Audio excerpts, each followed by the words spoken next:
नमस्ते प्रणाम समस्त भोजपुरिया भाई जे भी हमरा से बड़ बा ओकरा के चरण छू के प्रणाम बा। आपन मित्र जे भी बा ओकरा के ढेर सारा प्यार बा।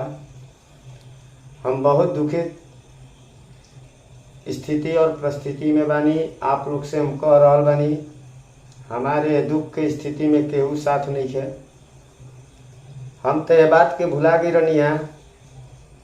आज लगभग 2 साल से ऊपर हो गई बात है और ये घटना के हम सब छोड़ दल रनिया भगवान के ऊपर, हनुमान जी के ऊपर। हम एगो हनुमान जी के सच्चा और तन मन धन से हर चीज़ से हनुमान जी के हम मानीला। उनकर हमेशा पूजा पाठ जो भी बा सब हम उनकर करीला।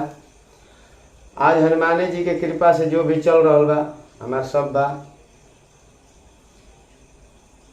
हम भी एगो भोजपुरी छोटा मोटा कलाकारे रनिया।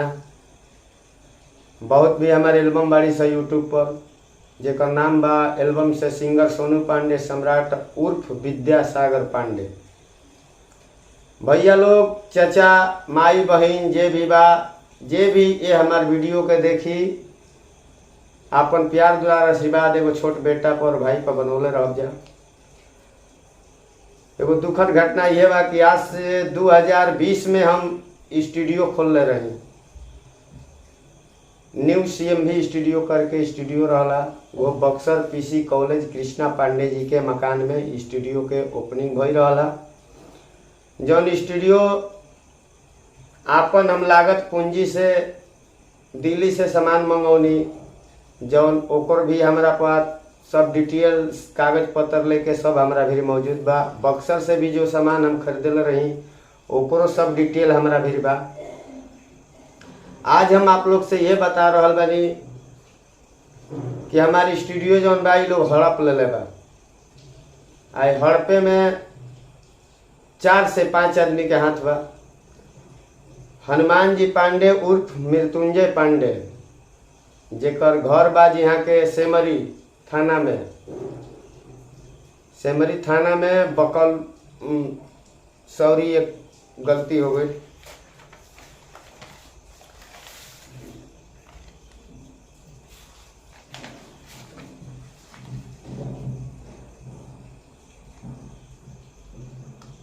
हाँ, हनुमान जी पांडे उर्फ मृत्युंजय पांडे यहाँ के घर बा सिमरी बकुलहा पट्टी में, थाना सिमरी, जिला बक्सर के यहाँ के निवासी हैं। ओके बाद में एगो यहाँ के प्रिय दोस्त संगतिया यहाँ के रहत रहना सतीश सिंह, पिता कमलेश सिंह महदा के रहे वाला हमें। और ये लोग के साथ में अखिलेश कश्यप जी भी बाजी। अखिलेश कश्यप जी के आजे से ना हम बहुत पहले से भी जान रहल बनी। वहाँ के जब से नया नया लिखे पढ़े जो भी शुरू कैनी गाना के बारे में हमरा वहाँ से कोनो दिक्कत परेशानी नहीं है। लेकिन एगो ये बात दिक्कत कि आज वहाँ के अन्याय के साथ दिले बनी। भैया लोग हम ये कह कि हम अन्याय के हम साथ हम कबो ना दी आज तक, चाहे जे भी होके। हमार जन्मदाता भी गलती हमारे से करें तो हम उनका साथ हम ना दे सकीला। बाकी सबके तो बात छोड़ वैसे कि हम सत्य के पुजारी हैं और हनुमान जी के प्रिय भक्त हैं। हम कभी भी गरीब, असहाय, बेसहारा, मजबूर के हम साथ देवे वाला हैं। लेकिन ये लोग हमरे साथ मिल के हमारा साथ ऐसा ना इंसाफी कई लोग। हनुमान जी पांडे के हम स्टूडियो बनौनी तो हनुमान जी पांडे हमारा संगे घात कैले। घात करके वो दूसरा के हम स्टूडियो खोलवा दिया जाना में लागत हमारा 6 लाख रुपये स्टूडियो के रहे पूरा। ओके बाद में साल भर स्टूडियो चलौला के बाद में उनका दिक्कत परेशानी जब भइल, एगो ब्राह्मण के, सच्चा ब्राह्मण के, आप लोग से हम बता रहे बनी भैया, असहाय बेसहारा ब्राह्मण के जब दिक्कत आवेला तो जरूर भगवान ओकरा के लात मारे। हनुमान जी पांडे के बहुत दिक्कत भइल, हर चीज से परेशानी भइल। अंदर में हमारे पैर पकड़, हम ना जानी उनकर अंदर के कि ऐसे हमारा संगे घात करिए।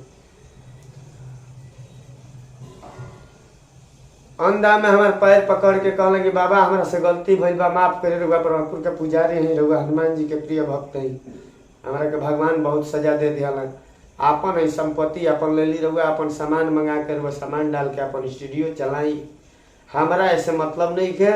अगर रहुआ बुझाई हनुमान जी पाणे के कुछ दिहल जाओ तो रउआ देव आ ना देव रउआ ऊपर के बात बा।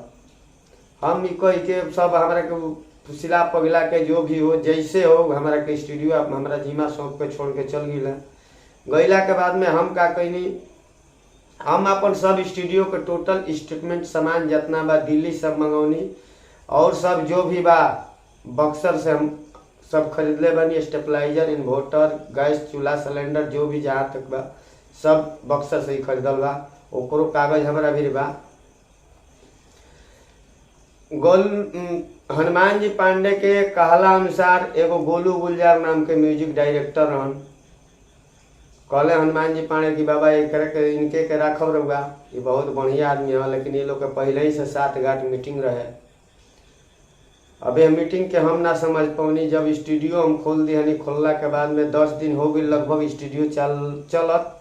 हनुमान पांडे अला स्टूडियो पर कहले कि पांडे जी हमने के हाफ के पार्टनरी हो जाए। जब हम कहनी भैया कौना हिसाब से पार्टनरी बनल जाए तो कहले कि स्टूडियो हम बनौले बनी जो उनकी झूठ बोलना। हम कहनी भैया ओकर प्रूफ बार हुआ फिरी तो प्रूफ कुछ रहे ना रहला के चलते ओजा बात विवाद बढ़ गिला के बाद उ का के सतीश सिंह के भेजल है। सतीश सिंह हमें गैम्बलर आदमी वो हमारा के डरवावे धमकावे जान से मारे के हर चीज से वो हमारा के कोशिश कैला। लेकिन हम डरैनी ना। हम कहनी कि हमार संपत्ति हमार पूंजी बा, हम काहे खातिर छोड़ब, हम ना छोड़ब, तारा जौन होखे तू कल। बहुत कुछ विवाद बढ़ला के बाद तब जाके कहलो कि तब इनका हनुमान पांडे के पार्टनरी रख लो। तो हम कहनी ना हम पार्टनरी ना रखब, भले हम स्टूडियो अपन सब सामान लेके हम चल जाए। तो का कैले हनुमान जी पांडे की हमारा बाबूजी के पिताजी के हमरा कुछ बुझाला ना। वहाँ के का समझ में आवेला उनके के मीडिएटर में खाड़ करके झूठ साच बोल दिया कि बाबा रुआ जाके अपन सामान फलाना के नामे क दी ना तो रउर सामान दोसर हड़प के लेके भाग जाई। वहाँ के आईनी और ना तो कह दिला कि रउर लइका पैसा रुआ के देत नहीं खन कतने पैसा कमा ली, हमें रोज के लाख रुपया के इनकम बाटे। झूठ साच हमारा पिताजी के समझा बुझा के पिताजी हमारे उनका बात के बहकावा में आ गई। अला के बाद में वही स्टूडियो पर जुटल है हमू गईनी। उ लोग कई लोग का सतीश सिंह सब जना वहीजा अपन हथियार सहित वहीजा मौजूद रहे लोग। हमारा के एक बात और बतावे कि हम भूल गए बानी कि स्टूडियो में ही बवाल होखे से एक दिन पहले के बात है। सतीश सिंह के बर्थडे रहे। वो बर्थडे में हमारा के लिया के गए लोग कि बाबा चली पार्टी बा, एबरा बर्थडे बा, वो बर्थडे में रुआ घरे खाना ना मत बनवाई, हमारे के यहाँ खाए पिए के बाद घर हूँ खाना चलिए रुआ बाल बच्चा परिवार के। हम चल गई ओजा बर्थडे काहे के मने जाऊ ना बर्थडे मनल ना कुछ मनल। लोग तो स्टूडियो हड़पे के चक्कर में हमारा के ओजा मार पीट के बहुत एथी क के हमारा के बेहोशी हालत में ओजा गिरा दिहल। गिरा दिला के बाद में कृष्णा पांडे जी के मकान की घटना है। पीसी कॉलेज के पास उनकर घर बा गली में। हमारे परिवार की सूचना मिलल, परिवार हमारे गल जाके हमारा के कैसा वजह से पानी उनी बीक के मुँह हाथ पर लिया के हमारे परिवार आयल तब जाके भोर में बिहान भैला ये सब घटना घट गई। हमारा पिताजी के लोग बुर्बक बना के चाहे जैसे कहीं जौना विधि हथियार देखा के डरवा धमका के जैसे भी होके उनका से एग्रीमेंट करा ली लोग। अब वो एग्रीमेंट पर ये लोग लिखवा दियल कि बाबा रुआ लिखी कि इलेक्ट्रिक सामान जितना बा सब राउर बा, डेकोरेशन के सामान जितना बा सब हमार बा। ये लोग ये फ्रॉड कोई लोग। इलेक्ट्रिक के मतलब भैया पंखा तार बॉल होल्डर ये सब इलेक्ट्रिक हो गई। आ बाकी जौन सामान बा इलेक्ट्रिक ना है, इलेक्ट्रॉनिक है। कलकार जिस पे गाना गाते हैं हमारे जितने भोजपुरी समाज के बड़ छोट, पवन भैया से लेके खेसारी भैया से लेके सब कोई से लेके जे भी गावे ला गाना वो इलेक्ट्रिक चीज ना इलेक्ट्रॉनिक चीज है। वो पर रिकॉर्डिंग होला, हमार पूरा एस्टिमेट रहला। जौन कि हम लोग के हम अपन प्रूफ हम दिखाई। उ सब एस्टीमेट लिखवा के आई लोग बरियारी हड़प के सामान लाद के लेके चल गई लोग इजा से।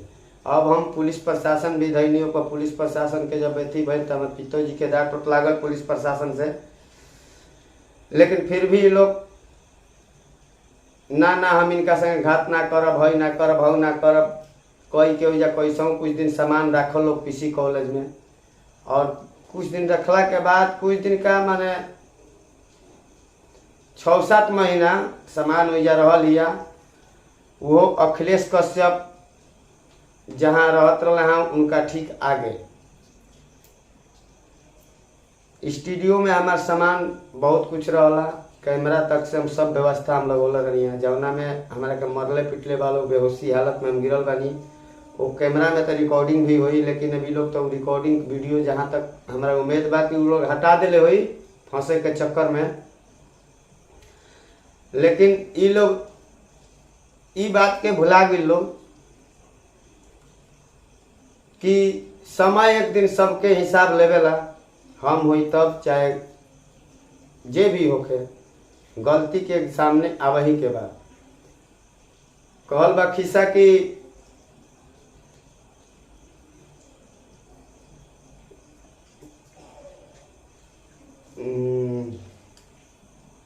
का कहते। हाँ, अब रह गई बात कि हम आप लोग के स्टूडियो के सामान के जौन कागज बा हम पारा पारी से हम दिखा रहा बानी।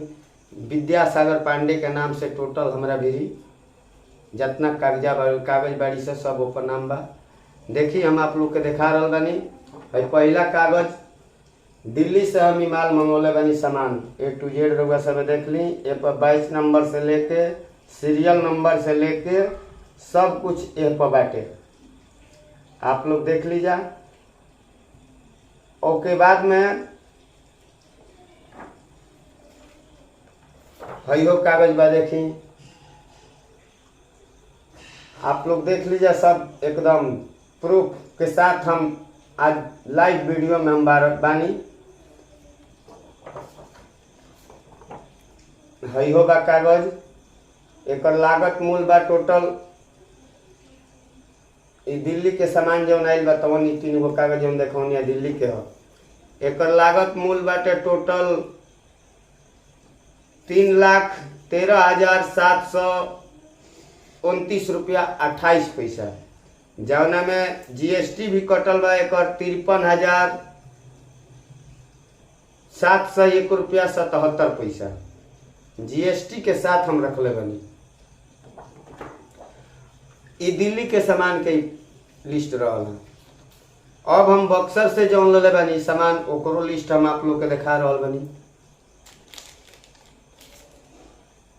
हई पहला देखी इन्वर्टर कार्ड,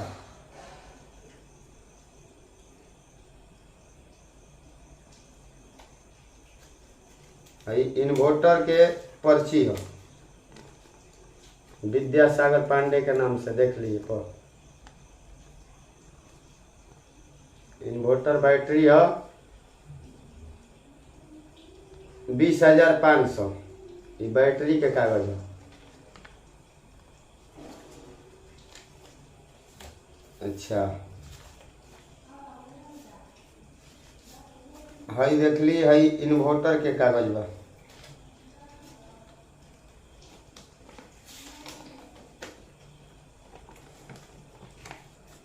हई इन्वर्टर के कागज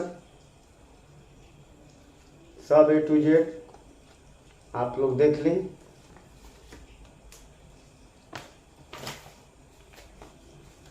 ओकरा बाद में हई जौन सामान हम कुल ले बानी कुर्सी टेबल ये कुल के कागज बा। छोटा छोटा पर्चा तक ले हम रखले बानी। देख चल जी सब जितना के बा, कोनो 5,000 कोनो 10,000 कोनो कुछ ऐसे ही क के 600 के भी सामान बाड़ी सब कुछ जो लागत में ले बनी। हम पंखा भी लगौले बानी 2 गो स्टैंड फैन सूर्या के कंपनी के, जो इहो लोग ले ले बा लोग, दोनों के कागज बा।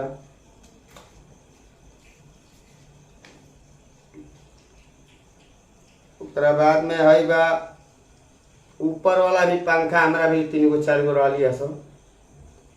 सब टोटल A to Z सामान देखत चल जी। सब A to Z क्लियर।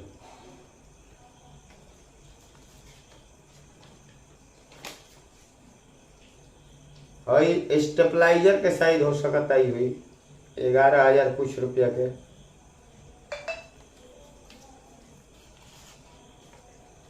हई होगा सामान है दे। हई कैमरा लगोल नहीं तौने के बिल बा।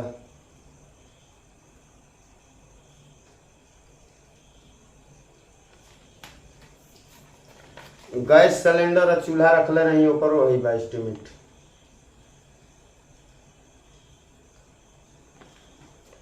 एगो हमें डाउनलोड के गदा भी बा। सब सामान A to Z जितना हम लगौले रहनी सब सामान टोटल ही लोग लेके चल गए। जौना में एको हमारे पास कुछ भी नहीं है।